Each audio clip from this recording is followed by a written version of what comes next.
If your last blood test came back with a high creatinine number, that number alone does not tell you that your kidneys are failing. Before you worry, there are 5 questions worth answering first, and I am going to walk you through all 5 right now. I'm Grace Wells, Kidney and Diabetes Health Educator for older adults, and today we are talking about high creatinine, what it actually measures, and the exact questions you should be asking before you assume the worst. Let's start with what creatinine actually is in plain language. Creatinine is a waste product made by your muscles. Your kidneys filter it out of your blood and send it out through your urine. When your kidneys are filtering well, creatinine stays low and steady. When filtering slows down, creatinine can rise. So high creatinine levels in a blood test are often a signal that your kidneys may be working harder or filtering less efficiently than before. But here is the part that matters most for you today. One high number on one single test is not a diagnosis. It is a starting point. And the 5 questions I am about to walk you through are the same questions a kidney-aware doctor would want answered before drawing any real conclusion. The causes of high creatinine are more varied than most people expect, and knowing that range is what keeps you calm instead of jumping to the worst conclusion over one lab printout. Reduced kidney filtering is only one possible explanation, and it sits alongside several everyday, far less alarming ones. Dehydration on the morning of your test. A high-protein dinner the night before. A recent cold, fever, or stomach bug. Certain medications sitting in your medicine cabinet right now, which we will get to in a moment. Even your own muscle mass, since more muscle naturally produces more creatinine, regardless of how well your kidneys are working. This is exactly why the same number on a lab report can mean something different for 2 people sitting in the same waiting room.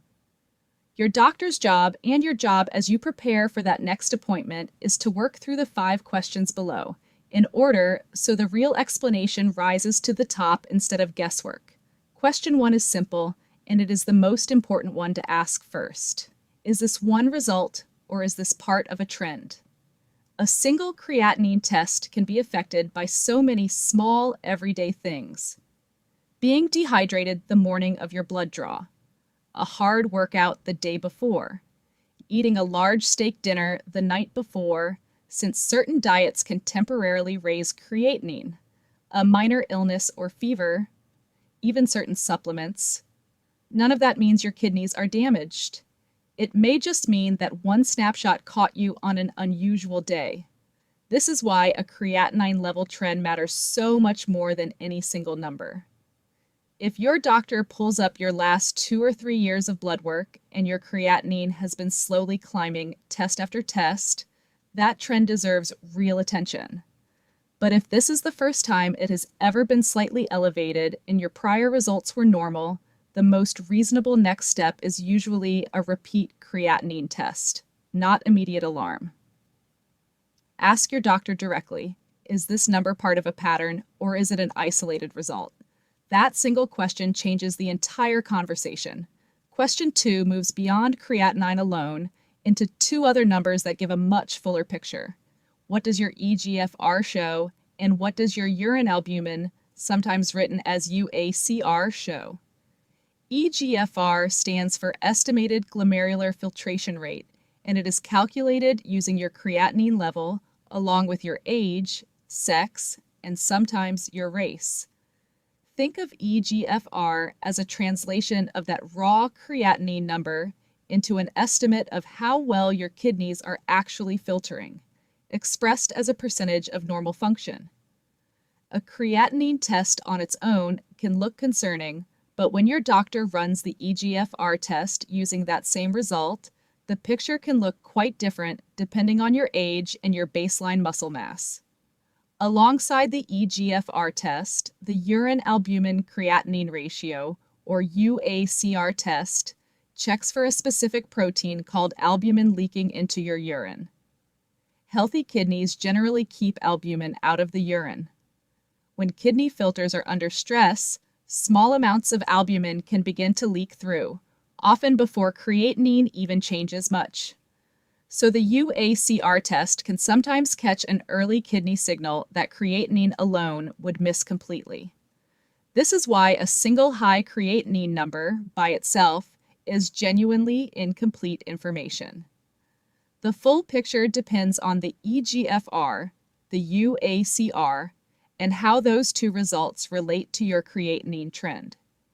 If you have had a high creatinine level in a blood test, but you have never had the eGFR test or the uACR test done in the same visit, that is one of the most useful questions you can ask at your next appointment. Question 3 is one that often gets skipped, and it can completely change how a lab result should be interpreted. Could hydration, a recent illness, exercise, or your own muscle mass be affecting this result?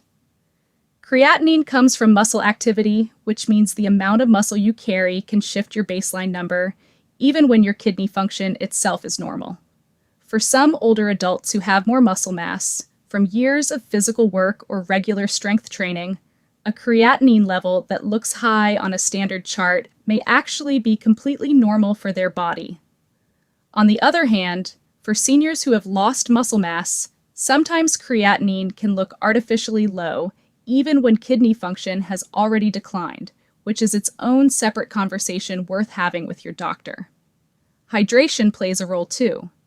If you were dehydrated on the day of your blood draw, from hot weather, not drinking enough that morning, or a stomach bug the day before, your kidneys may have been temporarily working with less blood volume to filter, which can nudge creatinine upward without reflecting any lasting kidney change. A recent illness, a fever, or even an unusually intense workout close to your test date can do something similar. This does not mean you should dismiss a high result. It means the full context, not just the number on the page, is what a careful kidney function test interpretation is supposed to include. Picture a fairly ordinary week. You had a stomach bug on Monday and barely drank any water. Your blood draw was scheduled for Wednesday morning before breakfast, and you had not fully caught up on fluids yet. That single detail, sitting quietly in the background, can be enough to nudge a creatinine number upward, with nothing at all happening to your actual kidney function. On the other hand, if you are someone who has done physical labor or regular strength training for years, your muscle mass alone may keep your creatinine sitting a little above the standard chart in a way that is completely normal for you and has nothing to do with kidney stress. If any of this applied around the time of your test, mention it to your doctor directly. It may be entirely reasonable to simply repeat the test under more typical, well-hydrated conditions before drawing any conclusion at all. Question 4 and question 5 go together because they both shape what happens next. What medications are you currently taking, and what does your follow-up testing plan look like? Certain common medications can raise creatinine slightly without necessarily meaning your kidneys are being harmed. Some blood pressure medications, particularly ACE inhibitors and ARBs, can cause a modest expected rise in creatinine when they are first started or adjusted because of how they affect blood flow through the kidneys. Certain pain relievers, when used regularly rather than occasionally, may also affect kidney function over time for some seniors. And some antibiotics, contrast dye used in certain imaging scans, and a few other prescriptions can influence creatinine temporarily. None of this means you should stop or change any medication on your own. That decision belongs to your doctor based on your full history. What it does mean is that bringing your complete medication list to the conversation, including over-the-counter pain relievers and supplements, gives your doctor the context needed to correctly interpret a high creatinine level in a blood test. Then comes question 5, the retest plan. Ask your doctor plainly, when should this be checked again, and what would a rising trend versus a stable trend mean for me? A single elevated result often calls for a repeat test in a matter of weeks, not months, especially if it is your first abnormal reading. If the second test comes back normal, that tells a very different story than if it comes back higher again. Having a clear plan instead of just waiting anxiously for your next annual physical is one of the simplest ways to turn worry into an actual answer. Now let me bring this together into something you can actually use, because this is where the real value of today's video lies. There are 3 numbers worth tracking over time, not just glancing at once and forgetting. The first is your creatinine trend itself, ideally compared across your last several tests, not just the most recent one. The second is your eGFR, which translates that creatinine number into a percentage estimate of kidney filtering ability, adjusted for you specifically. The third is your uACR, the urine albumin creatinine ratio, which can flag early kidney stress sometimes before creatinine changes at all. If you keep a simple written or digital record of these 3 numbers every time you have blood work done, you will start to see your own personal trend line, and that trend line is far more meaningful than any single result taken alone. This is exactly the kind of pattern your doctor is trained to look for, and bringing it to them already organized often leads to a clearer, calmer conversation. I want to be honest with you about something else too. Not every high creatinine result needs urgent concern, but some do need a prompt conversation with your doctor rather than a wait-and-see approach. If a high creatinine level in a blood test comes along with symptoms such as noticeable swelling in your legs or ankles, a significant and unexplained drop in how much you are urinating, ongoing nausea, confusion, or unusual fatigue that is new for you, that combination deserves a call to your doctor soon, not something to sit on for weeks. This is not about creating panic. It is about knowing which situations call for a phone call today versus which ones call for a calm, planned follow-up test. For most seniors seeing a single mildly elevated result with no new symptoms, the 5 questions we just walked through are exactly the roadmap your doctor would want you to bring into that next appointment. If this gave you a clearer answer than simply staring at a lab report wondering what the number meant, that is exactly why I make these videos. Kidney function test results can look intimidating on paper, full of numbers and reference ranges that are not explained in the room with you. My goal is to translate that into something you can actually act on. I also want to hear from you because your experience might be exactly what someone else watching this needs to hear. Have you ever had a creatinine result come back high only to find out later it was tied to dehydration, a medication, or muscle mass, and not an actual kidney problem? Tell me what happened in the comments. Your story may help another senior sitting there right now, looking at their own lab report, feeling that same flash of worry you once felt. Before we close, a quick and honest note. This video is meant to help you understand your lab results and ask better questions.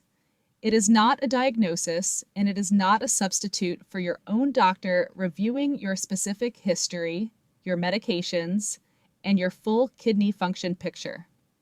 If your creatinine has been rising over several tests, or your doctor has mentioned CKD, chronic kidney disease, alongside terms like eGFR or uACR, those are conversations worth having directly and promptly with your care team, especially if you are also managing diabetes or high blood pressure, since both are closely tied to long-term kidney health after 60.